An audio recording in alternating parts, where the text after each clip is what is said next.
Lah, setiap kalimat kalau diberi sudah, sedang, akan, kemudian cocok, maka kalimat itu dinamakan kalimat fi'il. Kalau tidak cocok, maka dinamakan kalimat isim. Saya ulangi lagi, setiap kalimat yang diberi kata sudah, sedang, akan, kemudian cocok, maka dinamakan kalimat fi'il. Kalau tidak cocok, maka dinamakan kalimat isim. Bismillahirrahmanirrahim. Kali ini adalah pertemuan pertama pembelajaran kita mengenai ilmu nahwu. Cara cepat membaca kitab kuning menggunakan metode logika bernahwu. Kalian bisa dapatkan buku ini, tapi ini masih pre-order karena stok terbatas.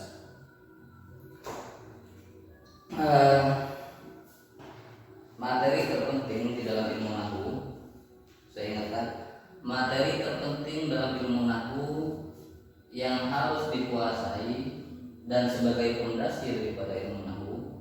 Kalau ini tidak dikuasai, maka kebelakangnya akan sangat sulit. Jadi materi yang paling penting yang menjadi fondasi utama pelajaran nahwu di sini kalimat, ya. Jadi kalimat dalam bahasa Indonesia itu artinya kata. Dalam bahasa Arab, kata atau kalimat itu ada 3. Ada kalimat isim, ada kalimat fi'il, ada kalimat huruf. Secara bahasa, isim ini artinya kata benda, fi'il artinya kata kerja, huruf ini tidak ada padanannya dalam bahasa Indonesia. Sekarang kalimat isim, ya. Dalam buku ini kalimat isim untuk mengetahui kalimat ini isim fi'il dan huruf, di sini ada 2 pendekatan. Yang pertama ada pendekatan secara makna, ada pendekatan secara lafaz. Dari ketiga kalimat ini, isim, fi'il dan huruf, ya, yang paling penting untuk dipahami itu kalimat isim dan kalimat fi'il. Ya, saya ulangi lagi, di antara kalimat yang ada ini yang paling penting untuk dipahami adalah kalimat isim dan kalimat fi'il. Bagaimana dengan kalimat huruf? Kalimat huruf ini tidak perlu dipahami. Kenapa? Karena lafaz-lafaznya sudah tertentu. Artinya untuk mengetahui apakah ini kalimat huruf atau bukan, kalian hanya tinggal melihat di kompilasi kalimat huruf apa saja. Ada huruf jar, ada huruf nasab, ada huruf jazm, ada huruf istisna, ada huruf athof. Hanya tinggal menghafalkan itu saja, tanpa harus berpikir untuk memahami dan mengidentifikasi apakah ini kalimat huruf atau bukan. Nah, bagaimana dengan kalimat isim? Kalimat isim ini jumlahnya tidak terbatas, jumlahnya sangat banyak sekali. Jadi ini harus kita pahami, harus kita identifikasi apakah ini isim atau bukan, terus yang ini apakah fi'il atau bukan. Maka bagaimana cara kita memahami, mengetahui apakah itu kalimat isim atau kalimat fi'il? Pendekatan pertama dalam buku ini kita bisa menggunakan pendekatan secara makna. Di sini di halaman 9, definisi kalimat isim adalah kalimat yang mempunyai arti mandiri dan tidak bersamaan dengan zaman. Penjelasan, isim adalah kalimat yang mempunyai arti mandiri. Maksudnya apa?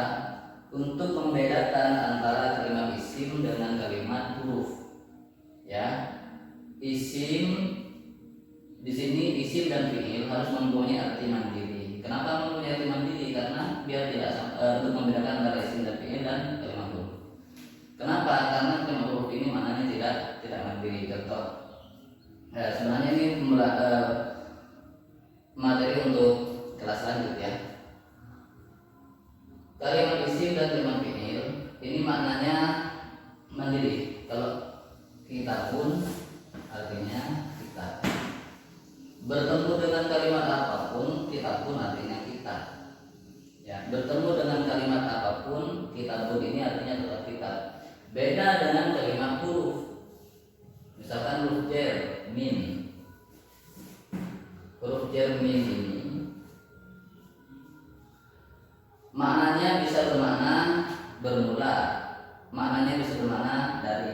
Artinya min ini bisa bermakna tidak, bisa bermakna sebagian atau ini. Ya. Dan banyak lagi. Min ini maknanya bisa bermacam-macam, tergantung dengan lafaz apa dia bertemu. Makanya di sini dikatakan kalimat huruf ini kalimat yang tidak mempunyai makna mandiri. Kenapa? Karena maknanya itu disesuaikan dengan lafaz apa dia bersama. Jadi maknanya itu disesuaikan. Beda dengan isim dan fi'il. Isim dan fi'il ini maknanya sudah mandiri. Jadi kalau kita artinya kitab, masjid itu artinya masjid dan lain sebagainya. Jadi saya sudah bisa dipahami. Jadi kalimat isim adalah kalimat yang mempunyai arti mandiri. Hal ini untuk membedakan antara kalimat isim dengan kalimat huruf yang artinya tidak mandiri. Artinya makna ini bisa keluar kalau kalimat huruf sudah bergabung dengan kalimat lain. Dalam definisi yang lain, kalimat huruf adalah kalimat yang maknanya bisa sempurna apabila digabung dengan kalimat lain. Ya, dikatakan sempurna karena makna ini masih belum muncul. Ketika min sendirian, ada min sendirian, ini maknanya apa? Bermakna tidak, apakah bermakna takmin, apakah bermakna yang lain, ini masih belum muncul. Makna ini muncul ketika min sudah bergabung dengan kalimat lain. Kemudian kalimat isim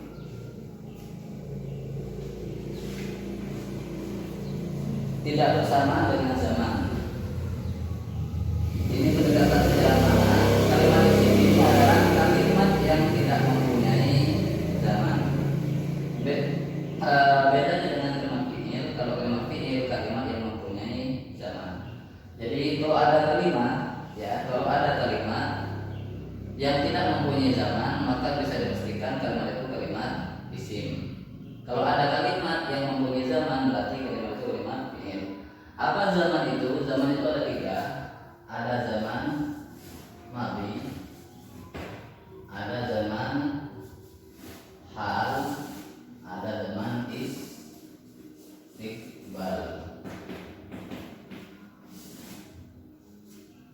Madhi ini dalam bahasa Indonesia sudah, kalau hal ini sedang,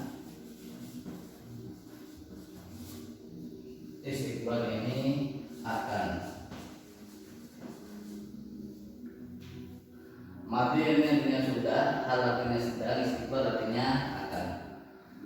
Nah, setiap kalimat kalau diberi sudah, sedang, akan, kemudian cocok, maka kalimat itu dinamakan kalimat fi'il. Kalau tidak cocok, maka dinamakan kalimat isim.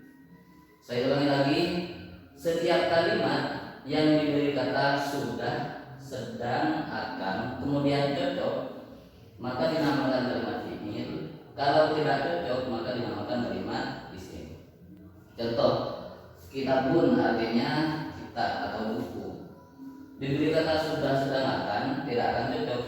Sudah kitab, sudah buku, akan buku. Jadi tidak akan cocok. Atau komputer, sudah komputer, akan komputer, sedang komputer, tidak bisa. Maka karena tidak mempunyai zaman, dinamakan dengan kalimat isim. Contoh yang lain, kalian bisa mengembangkan bangku, sudah bangku, akan bangku, ternyata tidak cocok.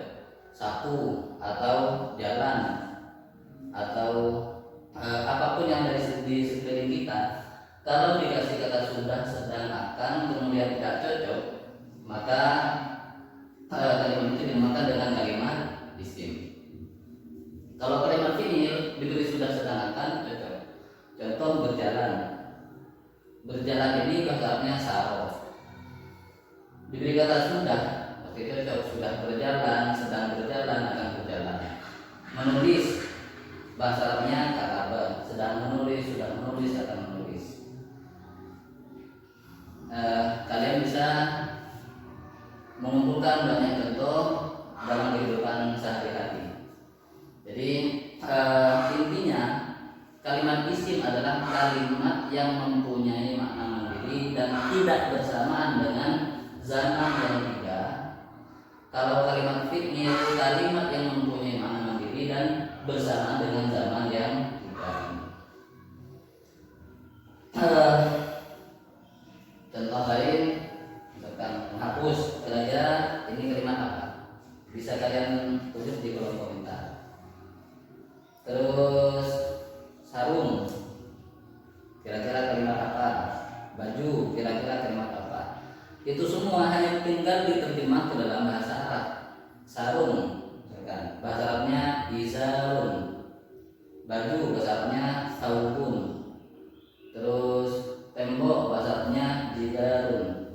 Bisa nggak dikasih sudah sederhanakan, sudah tembok akan tembok? Nah, ternyata tidak bisa. Kalau tidak bisa berarti kalimat isim. Ya. Jadi sangat mudah sekali untuk dipahami. Ini pendekatan pertama. Jadi pendekatan pertama kita untuk mengetahui apakah kalimat itu kalimat isim atau fi'il. Ya, huruf ini sudah tidak kita masukkan karena ini tidak perlu identifikasi. Ini cukup dihafalkan saja kalimat-kalimatnya. Jadi isim dan fi'il, untuk membedakan apakah itu kalimat isim atau kalimat fi'il, dilihat punya zaman atau tidak. Kalau kita mengetahui maknanya, ya, kalau kita mengetahui maknanya maka kita lihat. Kalau memiliki zaman berarti kalimat fi'il, tidak memiliki zaman berarti kalimat isim.